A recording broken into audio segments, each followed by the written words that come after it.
Dan kami saat ini juga sudah tersambung sahabat Sonora dengan Ustadz Nasrullah. Ya, baik. Terima kasih untuk waktu yang sudah diluangkan untuk sahabat Sonora. Di kesempatan sore hari ini kita akan berbincang pastinya seputar topik yang kami hadirkan di kesempatan sore hari ini ya sahabat Sonora. Ini topiknya adalah mencari nafkah dalam Islam seperti apa. Dan tentunya sahabat Sonora dapat ikutan interaktif di 08117115 817. Baik, Ustadz Nas? Iya, baik. Ya, baik, mungkin kita akan mulai tentunya dengan topik yang pertama. Ini tentu mencari nafkah ini menjadi satu kewajiban ya Ustadz bagi kita yang merupakan juga keharusan untuk bisa memenuhi kebutuhan yang tentu nanti agar bisa juga menjadi bagian dari ibadah yang kita lakukan. Nah, tapi sebenarnya seperti apa aturan mencari nafkah dalam Islam ini? Apakah bisa gitu ya duduk diam rezeki datang? Nah ini boleh penjelasannya seperti apa Ustadz Nas? Ya baik, bismillahirrahmanirrahim. Assalamualaikum warahmatullahi wabarakatuh. Alhamdulillah senang sekali bisa berjumpa kembali di kesempatan sore hari ini. Saya doakan semoga para pemirsa Sonora Palembang ini diberikan keberkahan, kemuliaan dan kejayaan dari Allah Subhanahu wa taala. Amin ya rabbal alamin. Nah, topik kali ini sangat menarik ya, kaitannya tentang mencari nafkah ya. Mencari nafkah dengan tentunya cara Allah Subhanahu wa taala ya. Dan mencari nafkah adalah sebagai sebuah kewajiban ya. Karena kita harus hidup ya di muka bumi ini, tentunya kita ada sandang, pangan, papan ya. Kita makan, kita menutupi pakaian ya. Kemudian juga memiliki kewajiban untuk mencari nafkah untuk memenuhi kebutuhan papan kita atau rumah tangga. Nah tentunya kalau kaitannya dengan kehidupan keluarga, seorang suami punya kewajiban ya untuk mencari nafkah ya. Kemudian akhirnya ya muncullah berbagai macam profesi-profesi untuk mendapatkan nafkah tersebut. Kalau istri posisinya adalah dia sebagai sebuah sunnah ya, atau kalaupun membantu suami dalam mencari nafkah maka itu bukan kewajiban ya, itu kalau seandainya diberikan kepada keluarga menjadi sedekah yang baik insya Allah. Nah sekarang pertanyaannya adalah bagaimana kita mencari nafkah ya. Tentunya Allah Subhanahu wa taala telah menetapkan aturan-aturannya ya. Secara umum aturannya adalah bagaimana kita mencari nafkah secara halal ya.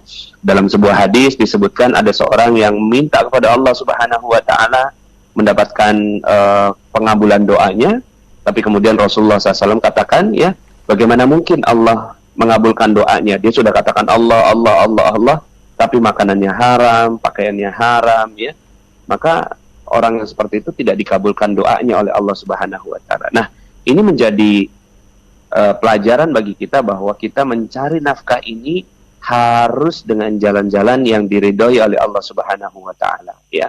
Kalau seandainya tidak diridhoi, maka bukannya memberikan nafkah yang baik buat keluarga, malah melahirkan azab ya di dunia dan di akhirat. Nah, jadi kewajiban bagi seorang muslim adalah bagaimana mencari nafkah itu sesuai dengan aturan-aturan agama Islam. Nah, pertanyaannya muncul begini Mbak Esi. Jadi ketika saya merumuskan tentang rumus yang namanya magnet rezeki ya.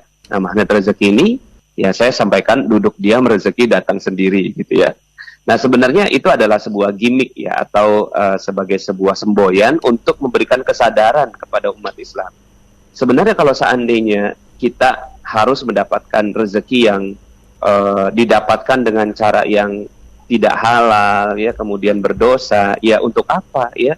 Lebih baik kita duduk diam rezeki malah insya Allah datang gitu ya, dibandingkan dengan kita mendapatkan rezeki dengan cara yang tidak diizinkan oleh Allah Subhanahu wa taala. Begini, adakah di dalam ayat Al-Quran ya yang menyebutkan kalau mau uang banyak ya? Nah sekarang saya mau tanya Mbak Esi dulu nih, Mbak Esi mau nggak duit banyak? Mau dong ya.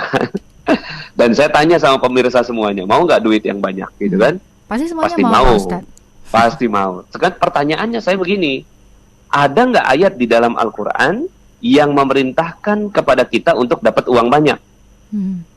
Nah, sekarang saya mau tanya Mbak Esi, gitu kan? Ada nggak ayat dalam Al-Quran yang membuat kita ya disuruh untuk mendapatkan uang yang banyak? Yang Nah, halal?